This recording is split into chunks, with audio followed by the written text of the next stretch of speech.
Hi, guys. Thank you for joining. This is Essence of Medicine, and today we're talking about medical fact or myths. I'm going to go over a couple of different things that we think of as facts and ask Dominic and Dr. Abbasi if they're fact or myth. I'm Amanda Armagas. I'm Dr. Abbasi for Essence. Dominic Moore. Okay, we have 10 questions. We're going to start with, can you catch a cold from air conditioning or cold drinks? And by the way, this is summer theme. Okay, Dominic, what do you think? I think you can maybe increase your chances, but not directly. Unless, you got mold in the air conditioner or something. That's true. And the mold part. Yeah, but I mean, maybe then it's not like a cold, it's something different. There are some diseases that we figured them out and they appear like cold, like Legionnaire disease. Have you heard of that? Oh, yeah, the pneumonia, the one like really Very specifically weird. associated with water and all that other crazy stuff. Yes. What do you know about Legionnaire disease? Pretty much those things I said. Also some potassium abnormalities. Yeah. So Legionnaire disease is that it was this old veterans. They came together in a hotel somewhere, I think in New Mexico. I'm not sure. All of them, or many of them, got sick. As we do, CDC does a good job on finding out what is going on. The symptoms were very similar to like a flu or influenza, maybe severe influenza. And then they found out that in the air conditioning of that hotel, there are these special bugs that they vaporize and then they are distributed. And guess what? What these veterans had all common, they were older people. So more fragile.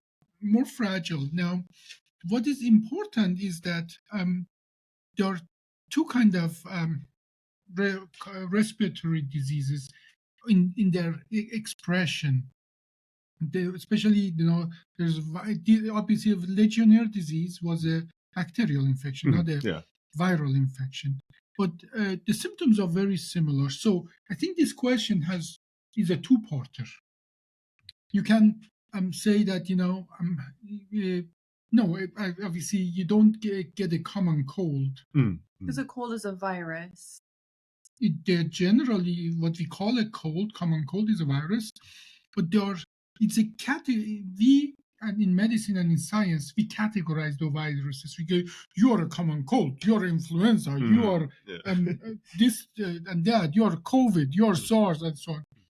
Those viruses, they don't really care. They have all variation of genetic abnormalities. They use all possible pathways to establish themselves in our body and so on and so forth. So they are not like, I'm American, you're Chinese kind of viruses. But what we know is generally the reduced immune capacity make people prone to have this kind of disease. Now, something that we know as a matter of fact, if the air becomes more dry, our mucosa in our entire respiratory system becomes drier, and the viruses can penetrate through this drier mucosa of our respiratory system easier. So there's a reason we call it he caught a cold. Because we have observed over 1,000 of years, if you're in winter, if you go out there and you're not protected, when you come back, it's more likely you get cold. So isn't it also like if you're in AC or if you're indoors, you're in a more confined space, so it's more likely for things to spread? So there's actually a graph of humidity. There's something called dew point, meaning that at what level water vapor in the air become a solid and drop. We know that if colder air is usually drier. This is just a fact. So coming back to that, it's not that the AC gives you the disease, but it's not disconnected either. Number one, yes, there are some disease like Legionnaire that AC is giving you the disease by vaporizing and giving you. Those are usually, I think, in 2025, probably, right? What was specific about that Legionnaire disease is that was a very old kind of system that was literally vaporizing the air and water to cool the air, and then that cool air with the water, vaporized water was being distributed. These days, we don't have system like that, at least not in the United States like that. In Iran, we had that thing that literally the air get vaporized and then recirculate, and then that air with the humidity get distributed and so on.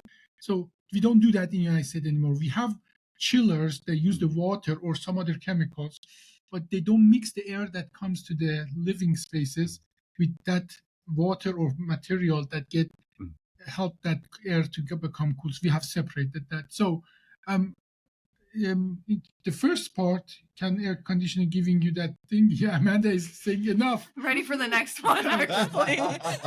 No, the second part, the answer is yes. The cold weather can give you can you make you more prone to Yeah, but the common question cold. was cold drinks, not cold weather. AC. It was AC as well. Air conditioning and cold drinks. Okay, now cold drinks, I don't believe so. Okay, so the answer is yes or no. Can you catch a cold from air conditioning and cold drinks? From air conditioning, yes. From cold drinks, I don't believe so. Okay. You're swimming in the cold drinks, maybe for long periods of time. Yeah, Otherwise, No, another thing is no. You see, that's why I don't like this thing. There's nuances to that. No, cold drink. I don't believe so. But when we cool down your body, what happens when we cool down your body? All chemical processes slow down, including your immune process. As a matter of fact, fever is our immune process to make our immune cell more active, because by the time we are at 42 Celsius or 104, as a matter of fact, our immune active is 4 times, that those chemical processes are 4 times faster, and we are better to catch those bugs and kill them. Our immune system is more potent, but as well, many of those bacteria, they just die at that temperature. Yep, can't handle it. So when you go backward, meaning that you are in cold water, you're slowing it down. Yes, the answer to that is yes, but cold drink, no. You see, there's Okay, but the cold drink is the drop. In the question was the drinks. okay. Truth or myth? You don't need sunscreen on cloudy days. I'm gonna go with myth. You definitely would. If the UV index is still high, then you're still getting radiated. Yeah, exactly. Well, so what kind of UV do we have? UVA, UVB, right? Okay. What's the difference? I don't know. I didn't know there was an Okay. Okay. So we know that many of the UV radiation get absorbed even if you go to a glass. Like these glasses I have, they're also photochromic, meaning that if you have UV radiation on that, some pigments become darker and absorb more of the sun. So if I go with these glasses outside, it becomes like a sunglass because it absorbs certain amount of UV, and then the pigment turn color, and then it absorbs the regular light. Okay.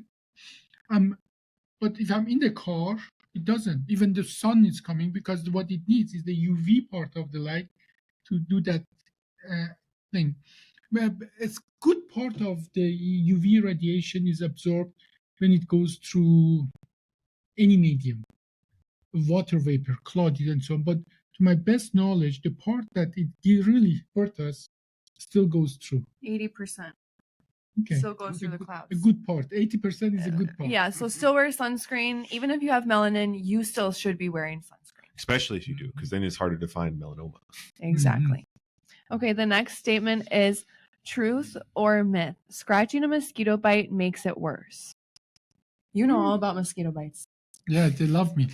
No, well, truth or myth, mosquito really prefer certain people. They do Truth. indeed. They Truth. do indeed. I'm one Okay. of them. Mosquitoes love me. Well, no. When we are there, they always come to me. So No, when they're there, they go to you first, and they're like, "Oh my gosh, even more delicious," and then they go to me.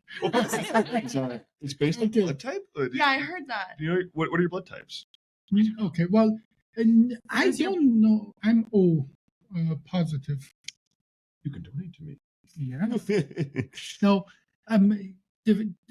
I think there is a fact to that mosquitoes are attracted to some people, but as well, I think it's one step beyond that. I think some people react harsher to mosquito bites than the others. My brother Zach reacts really bad to mosquito bites. He's had to go to the hospital for mosquito And bites then because he couldn't walk.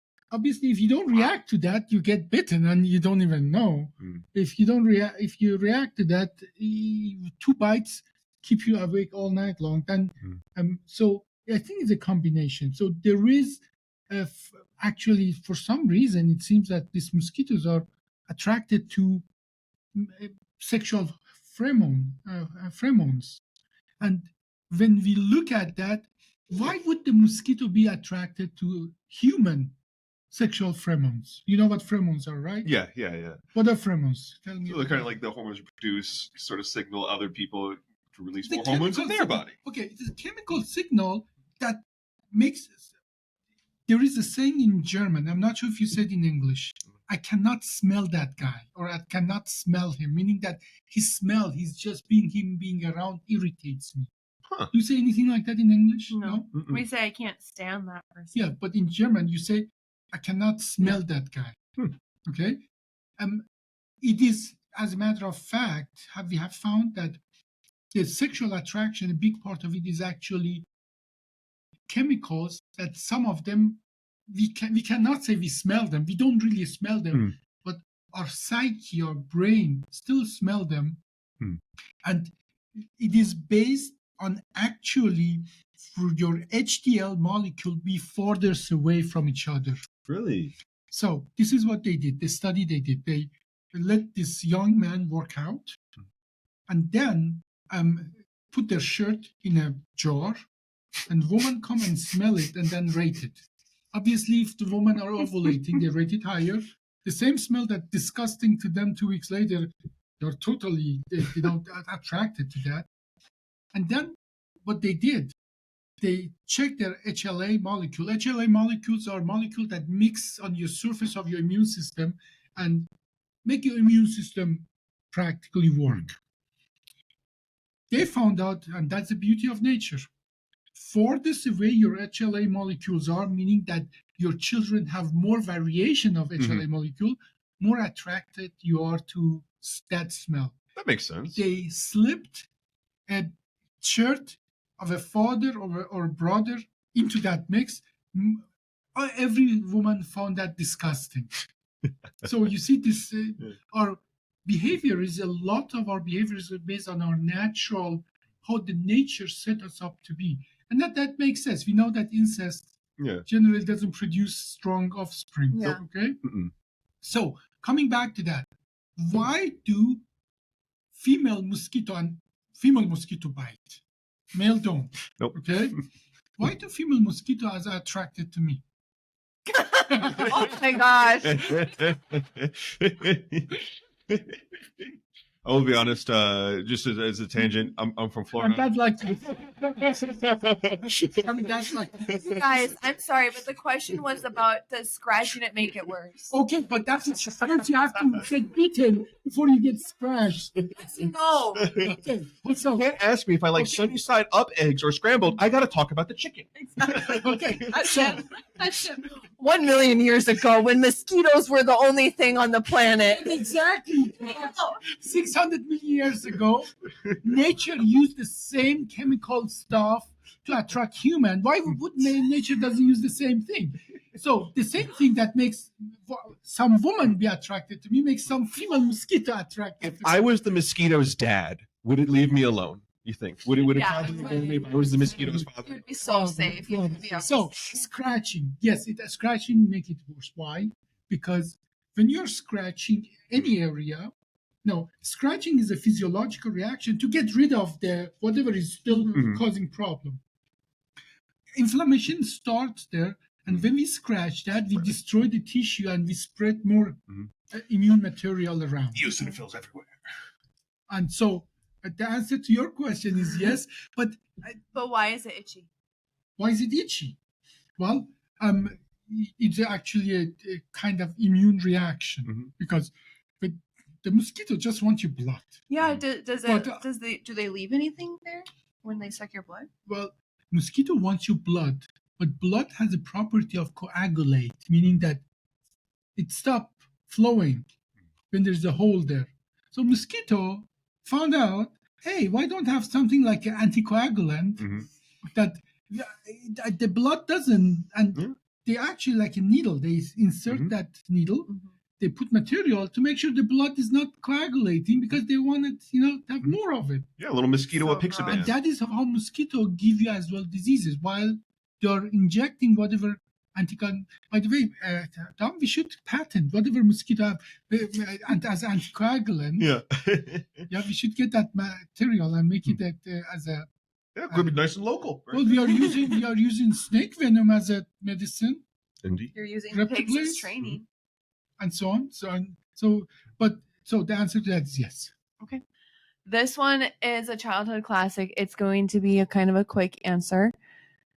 Does eating watermelon seeds make a watermelon grow in your stomach? No, that's where babies come from. Thank you. Why would people think that? Why would people think that eating, like, is there any seed that doesn't need light that would actually start growing? No in your seed body? needs light to grow. They grow in the darkness. They grow in the darkness. And some seeds, I think this comes from some seeds need the harsh change of environment, and that initiates. Like I want to use something that nature has. Have you seen when the male lion bites No, I have the not. neck of the female lion to make them ovulate? Nope. Something like that exists as well in nature. That some seeds, they need to go through a very hard. As a matter of fact, some seeds they need fire. Yes. I don't know what they are, but that's one of the ones that after a forest burns down, you'll see those ones sprouting out like crazy. Because look at that, nature's beautiful. It says everything else is burned, the field is free. So the fire actually initiates. They have a very thick, shell, Germ cell there. and then it cracks, and then fire is over. No other plants is there that can compete with them. They go. So it might go in that direction. But I don't believe that watermelon can grow in your stomach. No, I don't think so. But I think there are some seeds that need to be eaten by an animal and pooped out to grow. But that is intended. Yeah, right. No, that is absolutely intended. Well, that is why That's plants fruit. give us fruit anyways. There's actually certain coffee that people love that is only made by coming out of the poop of a koala. There's a little guy in Brazil named Happy Luwak. That. They are. I can talk about that a lot. Okay, yes. My passion. Okay. Now, I know that for all of us, is anything that comes from the other end is yucky, but in nature, that is a very valid way of producing lots of stuff, not only coffee. Yeah. Like gorillas, I just saw a TikTok yesterday. Gorillas, they eat it twice. Same with rabbits. Rabbit is their own poop as Yeah. well. I know your dog eats rabbit poop, She but loves poop. All poop. all poop. Also, I think, forgive me if I'm mistaken, but I think a lot of mascaras are made out of bat poop. I gotta go check my mascara.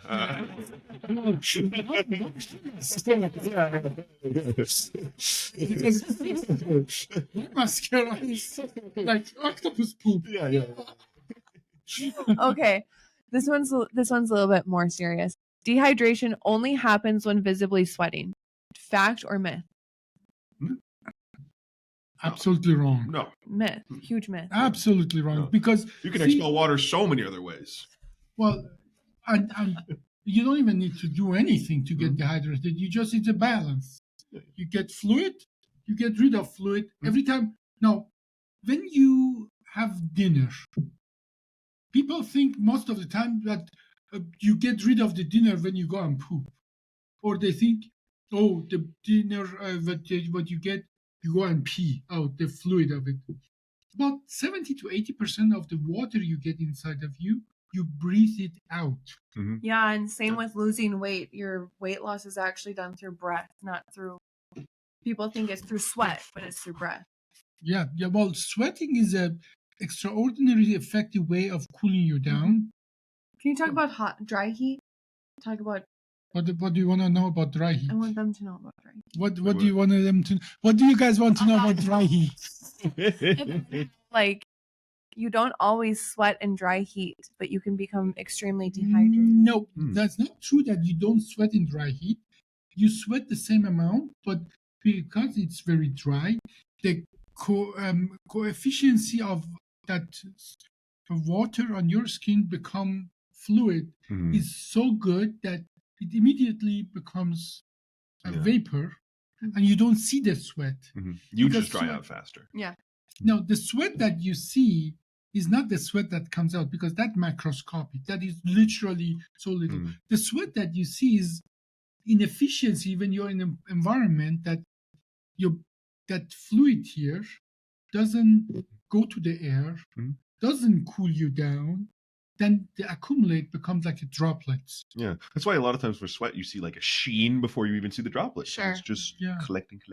Now, Makes sense. the physics is beautiful because, see, to create, let's say, to get the water from frozen or almost frozen, not frozen, from almost frozen, like cold water, cold water, to the point that it's almost starting to boil.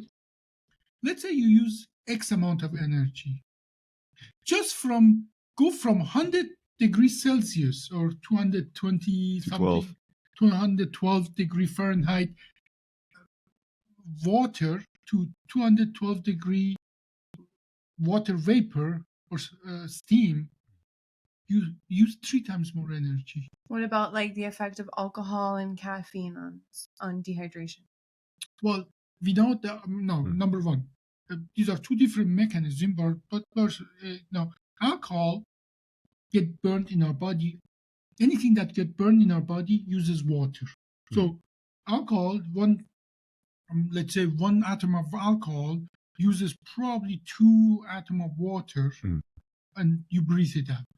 Now, caffeine is as well a stimulant, but as well it makes your kidneys work harder. It gets rid of more water. These are 2 different mechanisms, but yes, both of them, they do dehydrate you.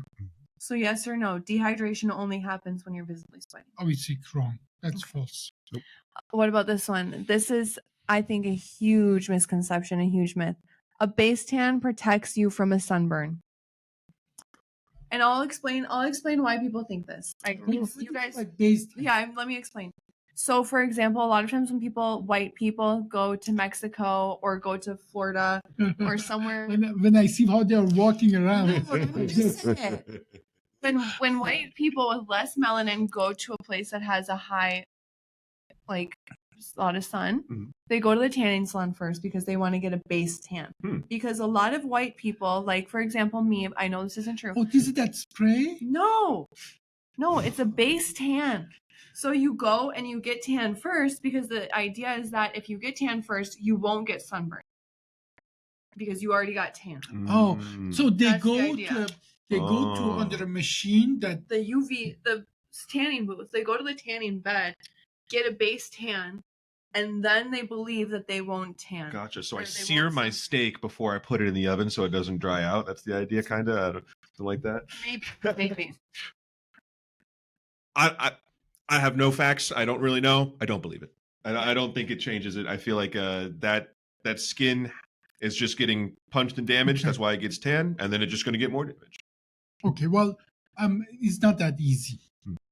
Okay, now when we get the UV from the sun, it comes in a various range.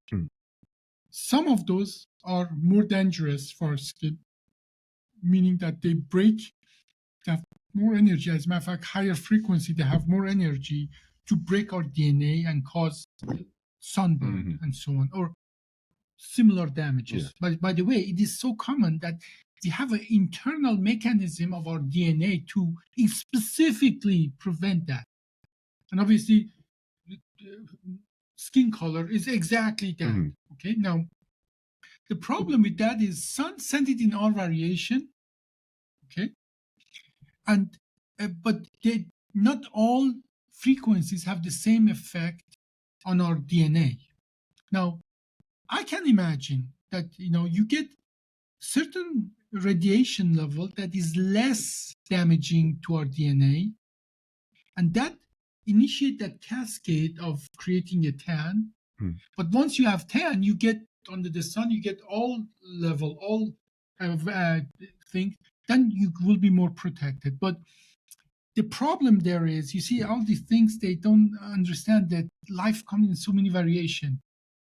Life, our DNA, our tanning comes in so many variation that some people may get tan with that frequency and create that, and many people may don't get that. So it is more complex than that. So I say it is possible for a specific genetic composition to create that they get tan with the radiation, with the UV radiation that is less damaging, and then when you go under the regular sun, you get less damage.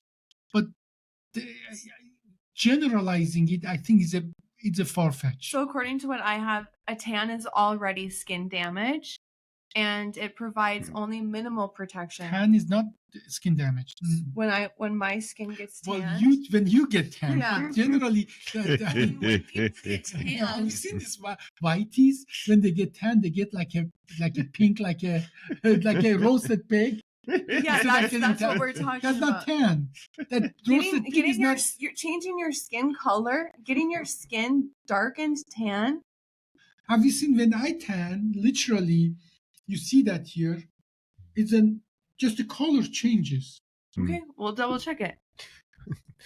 Actually, one of the fun reasons that I know I'm mixed is that I don't really get pink when I get sun damage. I just get darker. Yes, a tan is a sign of skin damage. Here's why. When your skin is exposed to ultraviolet radiation from the sun or tanning beds, it triggers a cell in the skin to produce more melanin, the pigment that darkens your skin, your body's way of trying to protect deeper layers from further damage. Okay, well, I say tanning is a natural mechanism to reduce the damage, is not the damage itself. I say the skin that you're born with is the skin that you're born with. And I don't know. I say if you're white, don't go to Mexico, try to get tanned. If the nature wanted to give you tan, it would have already. We're born with the melanin we have for a reason. Yeah. Okay, natural or organic sunscreens are always safer. Fact or myth? I want to add something to the tanning. Add something to the tanning. If you're absolutely white, choose a partner that has natural melanin to make your children, at least you can protect your children against. Yeah, that is true. Encourage genetic diversity. Yes. But at the end of the day, still wear sunscreen and protect yourself, because it's still your skin and it's still going to get damaged. So, fact or myth? Natural sunscreens or organic sunscreens are always safer, and the word is always. I feel like this is such a mixed bag. I'm a big proponent of a lot of things that are not organic are probably better than organic. You know, we engineered it. You know, if it was going to work good enough just coming out of a coconut, why would we change it? Yeah. So certain things. So, you want to say something too, or should I? Oh yeah. Before you start, no, natural/organic sunscreens are not always safer, and that comes from a natural and organic girl. I do wish that they were, but I agree with Dominic. We put in certain chemicals for a reason.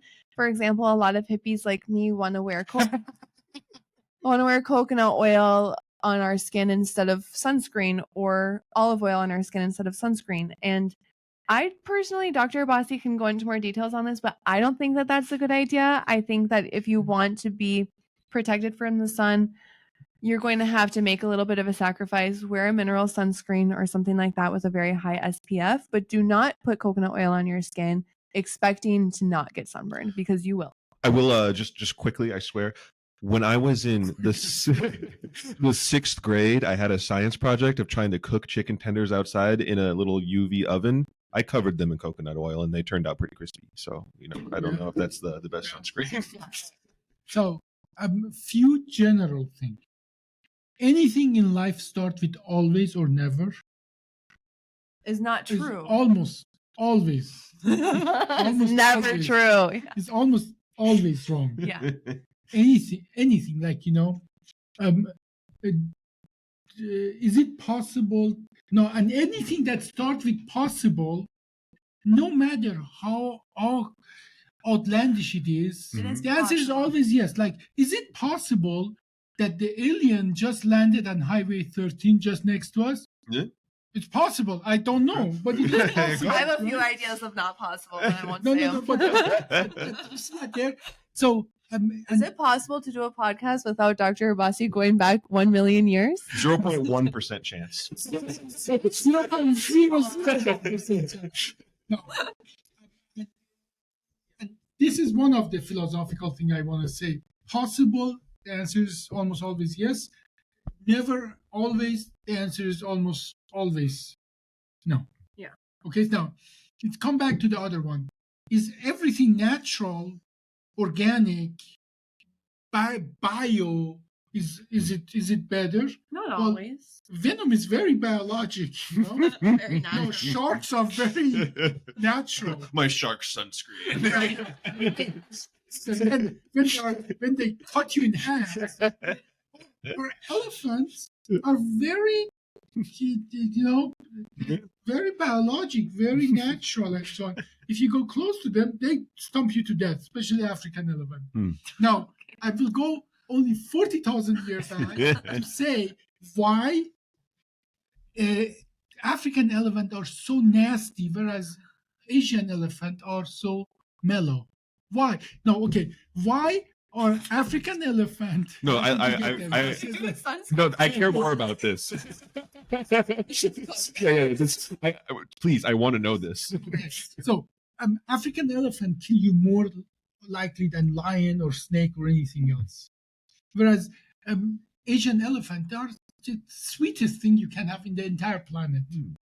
Did you know when 40,000 years ago through Siberia, it was a land bridge, when people came to Alaska and then populated the Americas, we had a lot of megafauna, meaning that those big animals, huge animals, zero of them exist now. Yeah. All of them, we literally ate them. We ate them all. Like, you ate them all. Hey, I'm just saying, Jeez. direwolf just tasty. What do you want? No. I'm talking about sloths that are size of an elephant. That's what I'm talking about. Woolly mammoth is, we know about that, but there were lots of big animals. Now, why did these big animals, the 5 bigs in Africa, survive, but not in America? The reason for that is those big animals in Africa, they grew up they co-evolved with human to know, if I see you, I'm going to kill you. Stay away from me. Those mellow ones got eaten. When human came to Americas, this megafauna, they didn't have any natural enemies. And when they saw a human, who's that little Probably thing? thought it was cute. Yeah, cute. And then they start munching on the grass again. And then those little things, they got together and then killed them and ate them all. Now, elephant has been everywhere, but elephant in Asia, they got exposed to human later. So they didn't see human as their natural enemies. Whereas the elephant in Africa, they knew it's going to eat me, so I'm going to stamp him to death. And that is, what were we talking about? Natural or organic sunscreen. Okay, natural. Well, what is in sunscreen that absorb the UV light? 9 out of 10 times is a bismuth compound. What is that? Bismuth is an element. Yeah. Just an element? It's in a lot of things like element, but titanium, sometimes titanium oxide. Where do you get it? From Earth. It's like bismuth is like iron, but more rare and just kind of there are different salts. Meaning salt is always a metal and a halogen that they absorb this. They have this compensity to absorb the UV light. The titanium is the one that they use just in people's back, and they don't exist naturally in the nature. Yeah, they're mixed with stuff. So you have to get them. So whatever process you get them, they make it not bio. Okay, we pour acid on them. We distill them, we do this and that and so on. So the answer to that is no, that's not true. Okay. That everything natural always better. Well, sorry, but the question was natural or organic sunscreens are always safer. Look, if the natural sunscreen is like an umbrella or a giant helmet over my skin or something, Right. okay, sure. But Then otherwise, sunscreen's a treat. Okay. Fact or myth? Eating ice cream cools you down. I think why even the question? Eating ice cream will cool you. Well, the reason why it supposedly is partially a myth is because it does feel refreshing, but your body may work harder to digest it and maintain the same internal temperature. No, but see, when we talk about cooling you down, we're talking about immediate effect. So, immediate effect of having anything cold inside of you is going to cool you down. Like, I'm not sure if you have noticed. Have you been in Europe? only when I was a child. Okay, you have been in Europe, yeah. When you go and ask for water, they don't put ice in your water. Because generally Europe is cooler than most of Americas and Middle East and so on. If you go to Iran or anywhere Arab countries, when they give you water, there will be always ice in your water. Always, almost always, same like in US. And there's a reason for that. Cooling down is a huge part of our biology. Now, anything cool inside of you is going to cool you down. But how long does the ice cream stay cool inside of you? Not very long, but neither ice, neither sweating, neither so on. So I'm totally that. Now, what it does in 2 hours, that's a different story. Well, like anything that energy, when you burn energy, it makes you hotter. Yeah. Now, contrary to cold water, ice has energy. That in 2 hours it's going to, but that you might as well say that about anything else, you know. Like well, you know, sometimes people in hot climates drink hot soup to cool themselves down. No. Foolish. How dare they? How dare they? See, there are different factors. There's like some people say, oh, it's much better to drink hot tea. It's about fluid. That at the end of the day is about you get fluid in you, you're well hydrated, you can sweat better and so on. It's not that the hot tea. What about people say that if you eat spicy food, it cools you down? Maybe because you're just sweating. Sweat? Yeah. Some people can sweat. It's about, it is just has so many variation of, now you have how much fluid is coming in, how much fluid going out, how much are you sweating, how breathing, like dogs, they don't have sweat glands, they pants because of the, they can get rid of the hot air from their lung, and then you see their tongue is hanging down. Same with in yoga, they say if you're hot, breathe out of your mouth. Yeah, so it's a complex thing, but there's no question physiologically, if you put anything cool in you, it's going to immediately cool you down. It's interesting you said that about ice in Europe versus Iran, because in India, they don't put ice in the water. Remember? They don't put ice really. You have to kind of ask for it. Is it because ice is like the rarity of the resource? I don't know. I'm guessing, I don't know. My guess is just because ice melts so fast and it's like so hot. Well, I believe hot drinks should be outlawed in Florida. Everything has to come with ice there. So I don't know. Florida's weird in general. Iced tea, iced coffee. It's all good. You know, it's all better. Iced tea was invented in the U.S. At one of those horse racing tracks. What was 150 years ago or 200 years ago the most important export of New England? Isn't that just tea leaves? No, ice. Ice? Yeah, they would go and cut the ice from the lakes and then put it in wagon and send it south. I love that. And then they would deliver once a year ice, or twice a year, maybe once a year ice from New England. And then they would put it in cellars. And didn't people keep it in straw or something like that? Yes, they put the straw and that is beautiful thing. They, if you put straw in water and then it freezes because it's cold, that takes 10-20 times longer to melt. Really? Yes. As a matter of fact, sawdust. U.S. Marine, actually, they built an artificial, like a platform from ice. It was so thick, so big. German submarines, U-boats, they couldn't sink it. It was just they could just put their biggest torpedo and just make a small little dent. But how do you keep that longest floating? They froze water and sawdust. It becomes indestructible. So yeah, that's true. They're putting straw in the water and letting it freeze and makes it last 20 times longer. But then obviously they use it as straw as well as an insulator while they're transporting. But try that. To go next time, some sawdust in the water. I'm going to see if I have sawdust at home tonight. Yeah. I have some. Come get it. Tina, don't check the freezer. Okay. Clear urine means you're perfectly hydrated. Fact or myth? I mean, it's certainly better than dark. But I mean, why is it better than dark? Well, dark just means it's overly What concentrated. if you what just is got it? a vitamin B? You see that But- the color of the urine is not just about the concentration, it's about tons of other things that What you ate. what you stuff. ate, what is your Yeah. other things in your body, and so on. But yes, generally, if you disregard everything else, then darker urine is more concentrated urine.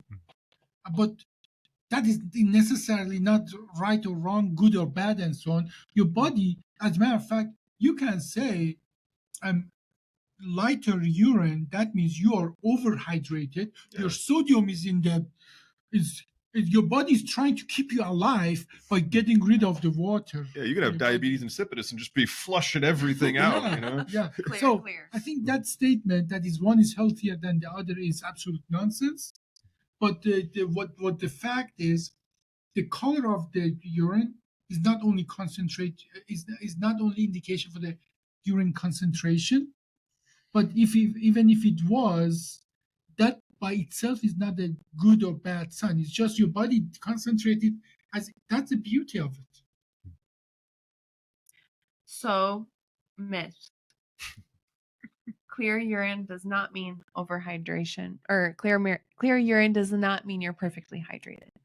This is the last one, and I'm going to explain it to you a little bit before you answer. You have to wait 30 minutes. Dominic knows about this. You have to wait 30 minutes after eating to swim. And the idea is that if you swim before 30 minutes after eating, you might get a cramp and drown. Mhm. I'm sure you were around a lot of pools and Yeah. You only wait 30 minutes if you're a coward. Got it. agree. Yeah, no, I mean, you're going to restrict some of the blood flow to your stomach so digesting. It's the same thing like swimming, or if you go for a run after a meal or something like that. You know, anything that's going to demand that blood flow that would otherwise help you digest, you'll cramp. But it's a little discomfort. You know, you can get over it. Just pay attention to how you're feeling. Exactly. What's your Well, have you seen snakes? Let's go 100 million years back. Actually, I recently saw a pregnant So what do snake. they A what do snake they protecting her what do eggs. the snake do after they eat? Big nap. Big nap. Yes. Yeah. Big nap. Mhm. Weeks nap sometimes. Okay. Wow. So they eat. They are cold-blooded. They Mhm. don't burn as much as us. Yeah. So what happened to you when you have a meal? Not even a big meal, any I'm meal. so tired after I eat. So why don't I ever have lunch? Because I cannot be tired. Yeah. I have to go through, once I'm done with the work, then I have my big meal and Actually, I get tired. very American of me, but I like to eat dinner on the couch so I can just chill after. Lay down. Why even go there? Just eat dinner in bed. I do. That's my midnight snacks. So obviously when you have food inside of you, it has to get digested. It get digested by your body diverting your blood flow there. So where it doesn't get blood flow, your other muscle, your brain, and so on, so you get tired. I think that what you are talking about applies to any exercise or activity, not just to swimming. Well, no, the idea, like, that's why I wanted to explain it a little bit more, is if you swim after eating, you might get a cramp and drown. That's like the swimming part. The drowning. The drowning. I don't know why something's so funny to me about the visual of swimming and then just Can't see that. that's it. How deep is the water? Catch your feet. I'm done. Where are you? I think that part is a bit, but But you should ju- wait. you should. I would say even longer than 30 minutes. I would say wait an hour or Yeah, an two. hour I mean, or two. Yeah. what's the why would you eat and go for a run or why? Well, sometimes you catch the prey and you just eat it right there on the spot. Or if you're having a pool day and you got out of the pool to have a sandwich, now you want to go back to the pool. Well, that is going to the pool to exercise is something different than just going there relax. No, okay. So when I was little, I would go to my grandma's house, and my grandma had a pool, and You're not little anymore. we would swim. It was in Florida, and we would swim all day. It's all Florida. Come out. Florida man. Florida The only woman. place we got water. Is it clean? We had to come out of the pool and have lunch, and then my grandma would not let us back into the pool for 30 minutes. Yep, your grandma needed some medical advice, I guess. No, it's not just that. But actually, I've heard that you should take a walk after dinner to help digest. So I'm kind of hearing that that's not true. It's not No, like vigorous walk. Is different from the Yeah. walk, right? No, but you don't have to stop living. You're talking about jogging, exercise, Will heavy walking- activity. Will walking after eating help your food digest? I don't know about help digest. It might help push it past the duodenum faster because you're just kind of getting things moving. But No, I don't believe I don't think it does much. These are two different things. Yeah. Yep. I think it's the same reason, like, walking can maybe help you have a bowel movement kind of methodology, but I don't think there's a lot of but them. walking or being upright has a huge impact. Gravity. Okay, so as a matter of fact, when our patient after the surgery they're on narcotic and so on, and they don't pass gas and so on, sometimes we say, Take get a up, walk. get up. Oof. Oof. Compress your intestines. Yeah, get going. Yeah. Stretch it out. Okay, that was Fact or Myth Summer Medical Edition. I'm Amanda Armagost. And I'm Dr. Abbasi for millions of years. Yeah, I'm Dominic for at least 27. Have a good day, guys.